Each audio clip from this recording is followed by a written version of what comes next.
So hi there, I hope everyone's enjoying their New Year's Eve. I sure as shit know that I will be. This is the third and final one of our 3 non-regular Fact Fiend videos for the week of Christmas, so me and Brad can have some time off. And it's our year in review. And since it is going up on New Year's Eve, it's only fitting that we have a little drinky poo while we do so. So in keeping with the improvisational nature of this channel, Brad has got some facts and figures in front of him about how Fact Fiend has been doing since the channel started that he's now going to discuss with me, and so we can react to it live and you at home can just see where we are as a channel and where we've come from. So without further ado, Brad, drop some figures on me. So do you remember the day when we first created the channel? I don't know because you handled all that because I'm not technically minded at all. And that was the 11th of March. Like 11th of March, wow. Wow, only a year and a bit and we're on 300,000 subscribers. I think, yes, we hit 300,000 subscribers today. Yay! You in the future, we've probably got like 300,005. So, yeah, five. You go, that 5. You 5 people watching YouTube videos over Christmas, man. You're the best people. You're the real big dick OGs. You joined us on the videos that aren't proper videos. The ones that have probably got like a third of the view count of the rest. And all the comments are just, where's the real video, dickhead? We're the fox. We don't care. Right, so I've got written down the lifetime figures of the channel. Okay, so I think these are quite interesting to look through. Okay. As of today, the 17th of December, we've uploaded 283 videos. Okay. But only 277 are currently live. Yeah. I'm presuming that's because we used to do stream announcements and then take them back down. Yeah, we used to do stream announcements, sorry guys. And also, there's 1 or 2 videos that have been taken down at my behest, but you'll see why next year. Channel views altogether, any idea? I don't know, a couple of million? Couple of million. 51 million. Oh, thanks. So altogether, that's almost the population of the UK. The best statistic overall has to be minutes of watch time. All right, lay this on me then. This is going to be ridiculous. 468.5 million. Minutes of watch time. You got any idea what that is in hours or days? In years? In years? Fuck me. 890. 890 years. So I'm 27 now. If I watched... That's ridiculous to think about, isn't it? That's how many people's average lifetime? What, 10 if they all live to 89? And are you ready for what I think is the best statistic that we've got so far? I am. Go on. Like to dislike ratio. Oh, this is my favourite one. So, 1.6 million likes. Yes. 30,000 dislikes. So what does that work out like percentage-wise? Less than... It's like 99%. It's less than 5%. Yeah. It's really low. If people don't know, I don't think like to dislike ratio does anything to your algorithm, but No, me really. and Brad have always approached our videos with, that's what we want to maintain. We don't want to get any... That's the most important metric we can look at because it means that everyone who's watching our content enjoys it. And I think with a couple of exceptions, it's 99% on almost every single video we've ever uploaded. A few statistics about individual videos. Okay, sure. So, have a guess what our most watched video is. I'm going to say it's the Hot Fuzz one. It's not the Hot Fuzz one. Oh, right. People have to, that's the one that first went viral, and that's the reason the channel is as successful as it is today. That one just got featured on YouTube's main page randomly one day, and it just so happens to be the video where I'm holding the I Love Kids mug. And every other comment is like, what the fuck's with that mug? So if you're one of those people, it was a gift from a friend who is a fan of the channel, who saw it on holiday and sent me a message, Karl, do you want this mug? And I thought, that's funny, yeah, go on, buy it. And then that's the video that goes fucking viral. Me stood with a shit lid and a mug that says I Love Kids on it, talking about Hot Fuzz. But it's not that one then, no? No, the most watched video in minutes is a 5 million minutes watched. That is the BBC claims to have TV detecting superfans. Oh. I wouldn't have expected that one, because that's not an overly interesting thing. And also as well, that's not really content you think's like designed to do well on YouTube, right? I would have said like the Hot Fuzz one, because it's a popular movie. It's very easy digestible, maybe any of the Marvel ones we've done, but the BBC TV detecting superfans. Something very specific to the UK. Yeah. Maybe that's why it did so well. So, most viewed video on 670,000. Oh, so that's the one that's got the most view time. So most viewed, that's got to be the Hot Fuzz one then. Hot Fuzz one. There it is. Still nailed it. And finally, of these ones, I've got the most profitable. Which video do you think has earned the most money? Well, I'm going to say it's the one that's got the most views. So I'm going to say the Hot Fuzz one. Nope. No, which one was it? It was Diogenes the Cynic Didn't Give a Crap. That's the most profitable Apparently video. that's the most profitable video. Oh. So we should just do more videos about ancient Greek philosophers then, because apparently that's where all the big dick money is on YouTube. That one was really long and wordy. Maybe that's why then, because then they can put bigger ads on it. So we'll move on. Okay. We've mentioned before about the surge that got us going. Yeah, but I'm assuming some people might not know, because obviously there are people who are watching these videos, may have been watching them for like 10 subscribers, all the way up to like that 300,000 subscriber. Congratulations to you. So, me and Brad have been able to, we can pinpoint the exact moment our channel took off, and that is the aforementioned Hot Fuzz video. We had nothing to do with that going viral, just randomly, for some inexplicable reason, YouTube decided to put it on the main page that day. We don't know why.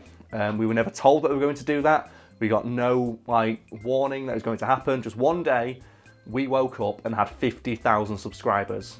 The previous day, we had 10. Basically, in 2 days now, we matched the channel views our channel got in the first year of operation. Yeah, it was over a year, wasn't it? Yeah. We started in March and this was in May. So yeah, that is an idea of how much it's grown in such a short amount of time. And we should talk about this because it's something I feel very strongly about and I don't see get addressed by a lot of creators online. Our success is 100% luck. Yeah. We work hard on these videos, we enjoy what we do, but me and Brad are under no illusion that if it wasn't for that the algorithm's smiling on us that one day, we would not be doing what we're doing today, because we had an agreement where after a year, it still hadn't took off and we weren't earning enough money from it. We're going to dial it back and perhaps try and think about doing something else. So yeah, where we are today is 100% luck, and we want to address the smaller channels out there who may look at us and think of us as like some sort of role model. We're not. Anyone out there who says that they got through they are, if they're a bigger channel than us, through hard work, they did not. It is it's luck. And if you're out there and you're struggling, we feel for you.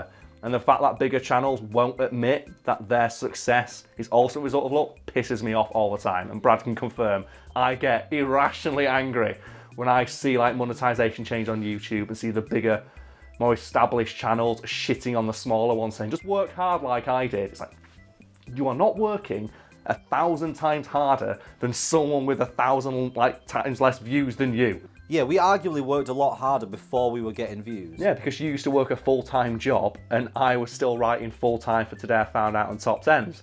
So I think, Brad, you'll admit that since we've had that surge and we have more weight to throw around, as it were, that YouTube just becomes a lot easier because we're guaranteed to get so many thousands of views every single day. I think the most effort is maybe we should do a video today on something coming out next week. Yeah. Just to see if we can get a rise out of it. But because we already have like that established audience, YouTube will push us regardless.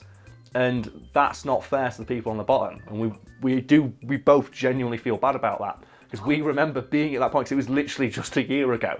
So Brad, I'm assuming you recall this conversation quite clearly, because it's the reason we're not millionaires already. But what did I tell you on the day we started the channel in regards to how we're going to approach content and our viewers?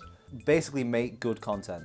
Yeah. And don't sell out is one of the big ones. Yeah. They make good content, respect the people that watch it, and people will continue to watch it. Yeah. Approach every video as if you're a viewer as well. Yeah.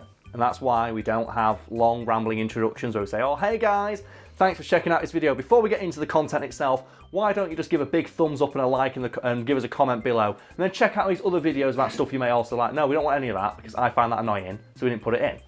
Same with our approach, like just treat your audience like you'd want to be treated as an audience. So we put one ad on every video. That's right at the beginning before anything starts. We have no ads in the middle. If there are ads in the middle, that's because that video has been demonetized and whatever company claims copyright strikes on that has put that in. We also have a flat standing agreement that if we ever do get a sponsor who wants to work with us, not that any would, but that any video that was sponsored would have no ads on it. So you as an audience would only get one ad in that video, the same as you get with any other piece of content we produce. We don't have to worry about that, do we? Because we can talk about this. Sponsors don't want to work with us, do they? No, it's really weird, isn't it? I mean, I wonder if it's either a combination of the fact that you refuse to obey the things they want you to do, or the fact that you tell them to fuck off. Yeah. It's got to be one of them. It's one or the other. So we can get into this a little bit. Basically, I am not adverse to sponsorships. I don't mind sponsorships, but my one issue is I don't want them to impede the content. So every time we're approached by a sponsor, I send them the same list of demands that I have. And the first one is that any discussions we have, related to the sponsorship and the money you're going to pay me, I can make that public, so I can make a text document and link that in the videos, so our audience can see how this deal was arranged. 2, I can announce how much you're paying me, so my audience knows how much you think their time is worth. And 3, you will get 5 seconds. 5 seconds. So if you've watched a lot of Fight Fiend videos, you'll know we do a little bit at the start of the video, a little skit, a little joke, something to introduce context coming up. They have that. That's their time shine. They get that 5 seconds for me to say, this video is sponsored by blah, blah, blah. They have, and then that leads into my final point, which is you have no control over the content. Yeah. If they want to, they can pick an article they want me to read out, but I'm under no obligation to do that article. And then the actual content of the video itself will remain unchanged. I can still drink, I can still swear, I can still make references to Dragon Ball Z if I want. And I always see that as being, that's completely fair. So you get 5 seconds, there are no other ads on that video, because we'll take the ads off ourselves. There is one ad on that video and that's yours. And they don't want to deal. Even after I say I'll take a reduced fee to what you normally pay someone else, because you're not getting as much from this video as other people. Even though from my video you're getting the guarantee that you are the only advertiser on it. Like, we don't even plug our own shit, we've got a merch store, folks. It's been live for like 2 months. We've sold 30 t-shirts. We have 300,000 subscribers and sold 30 t-shirts. That's a right retention rate there, isn't it? So we started it, we didn't want to ruin the videos because nothing pisses me off more than, oh, go check out my merch. I don't care, I want to hear the video. A sponsor should get in touch if they know you like the product. Because then you will talk about it by accident in the video. Well, it's not even that, because I'd still be mindful of the fact that that's, like, encouraging people to buy. And I don't ever want people to see it as that. I see it more as, do you think football players are talking about advertising the shit that's on their jersey? No. You don't see any of the football players out there talking or like shilling for those products. It's just there because that enables them to do what they're doing. And I see it the same way. A sponsorship isn't me, licking the arse of your company and trying to get people to buy it. It's you paying for, the visibility that my channel can provide. Yeah. And that's what you'll get and nothing more. And apparently they don't fucking like that. So look forward to never seeing any sponsors on any of these videos. But obviously this is meant to be a year in review. Okay. So I do have statistics comparing 2018 to 2017. Let's have a look then. So that we can see how much we've grown. Okay. So in 2017, in the entire year, we had 350,000 views. It's not bad. 2018, 50.1 million.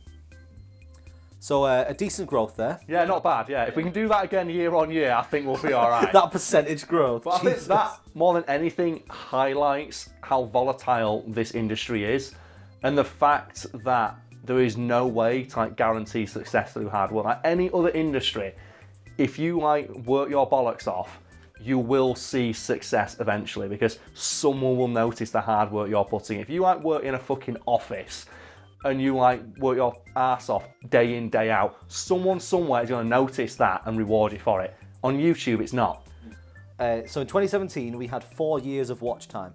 I remember first time I told you that statistic was I think it was about 3.5 at the time. Yeah. You pissed yourself laughing. Yeah. And you said, I can't believe somebody has watched 4 years of our content. Of me being a dickhead. Yeah. Now, Karl, it's 886 years. Yeah, we talked about that earlier, didn't we? It's So, basically 10 people's lifetime. We've had 1.6 million likes so far. Back then, 24,000. However, at the time, less than 600 dislikes. So our ratios remain fairly consistent for that. Yeah. So back then, we had 1,500 video shares. Yes. Now, 132,000. So actually not got up as much as you'd expect in regards to other things, but that's probably because we don't say like, comment, share at the end of every video. But we did in those earlier ones as a joke before we ran out of jokes to tell about it. And by the end of our first year, we had 6,010 subscribers. And now, 300,000. So gone up by some ridiculous, huge percent. So thank you very much for that again. Yep. And that's the end of my list. I don't know what more to say about that. It's humbling is the word I'd use, to know that so many people have evidently wanted to get behind what we do. And I appreciate every single one of them. As impressive as all that is, I hope you feel the same way as me.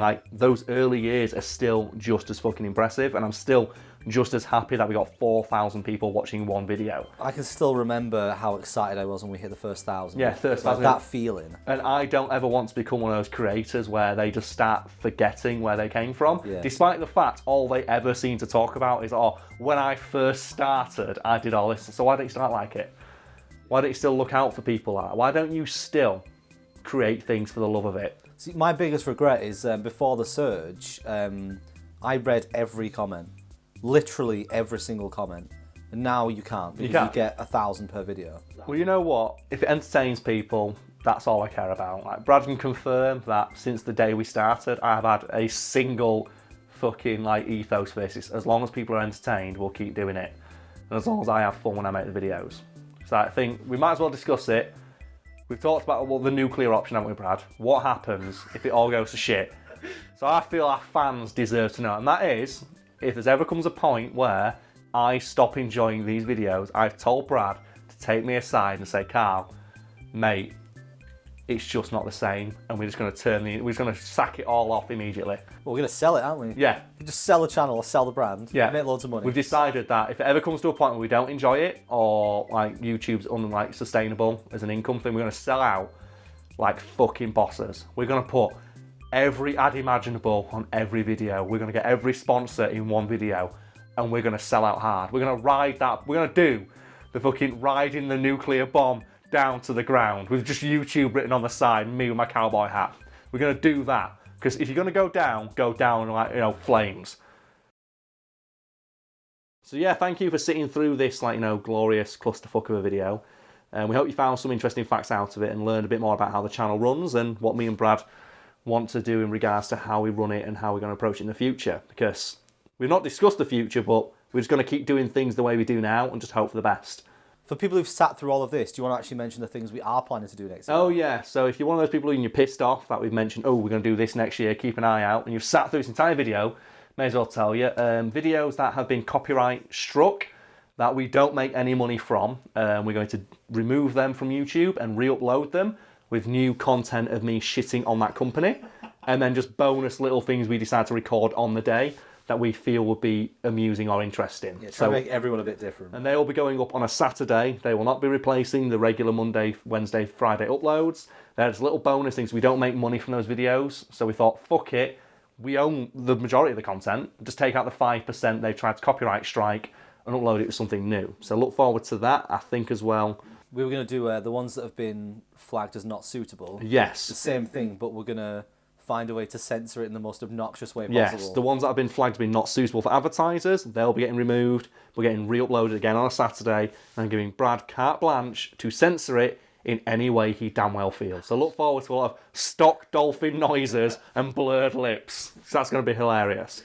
But other than that, we have no real plans for new content because at the moment we have a fairly full schedule that I feel gives enough free time to enjoy, you know, the success we've got at the moment. So I quite like the work-life balance we have at the moment where we can earn money from doing this shit, but we have enough free time to enjoy the success. Yeah, and if it continues to grow as it is, or if we get another surge like that, then it's going to get to the point where, like, man, just imagine what it'll be like. And like, say this is like when you hit 1 million, the difference in like the numbers and the figures and the money. And that but never forget where you come from, Brad. Oh no, never. But also as well, never stop talking about where you come from, especially when smaller like YouTube creators like get their channels demonetized, and you can tell them, look, all you've got to do is work hard and randomly get 500,000 subscribers in a day, like I did.